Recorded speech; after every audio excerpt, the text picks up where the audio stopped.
हार जीत लोकशाही में चलती है, लेकिन राहुल जी गांधी झूठ नहीं बोल रहे। झूठ कौन बोल रहा है? महाराष्ट्र की जनता को मालूम है। ये हमारे पास पेपर है, ये झूठे पेपर नहीं है। राहुल गांधी ने पूरे एनालिसिस सहित तो जो फिगर है वो महाराष्ट्र की जनता के सामने लाया है। इसलिए राहुल गांधी झूठ का क्यों बोलेंगे? सत्य के लिए झूठ नहीं बोलेंगे राहुल गांधी। ये इन्होंने आज नहीं किया, ये हरियाणा में भी किया, महाराष्ट्र में भी किया।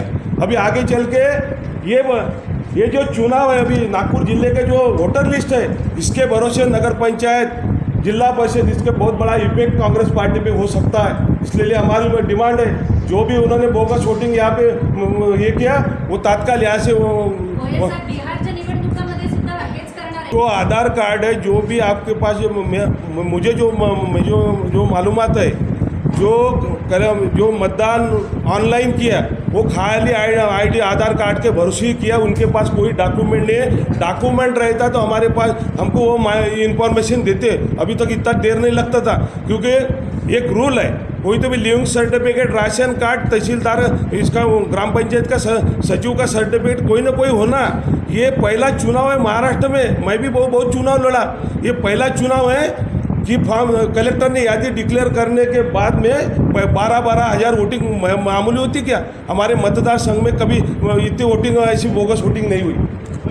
आप एक बात समझ लो, मैं उसका फिगर बता, जिनका मार्जिन जो स्ट्रांग उम्मीदवार थे, इसमें कौन से उम्मीदवार हारे मैं आपको बताता। जिनके उम्मीदवार जितने की कैपेसिटी ये 80,000 70,000 तक थी, वो उम्मीदवार कांग्रेस के बचे। जिनकी कैपेसिटी 20,000 25,000 की थी, ये इनके बोगस वोट के वजह से सब उम्मीदवार हार गए। 25,000 की जो इसकी मार्जिन थी, सब उम्मीदवार उसकी वजह से हार गए। जिनकी कैपेसिटी अच्छी थी, विजय वडेरचार जी, उनकी कैपेसिटी, उनकी मेरे ख्याल से लीडिंग 80,000 के ऊपर आना चाहिए था। वो 15-20 हज़ार से जीत के चुनाव जीते। अगर एक मतदार संघ का एनालिसिस अलग अलग है। मैं चुनाव 20 थे, आपके अच्छे मीडिया का, आपके बड़े पेपर जो नागपुर के जो नेशनलाइज पेपर है, उनका एनालिसिस था।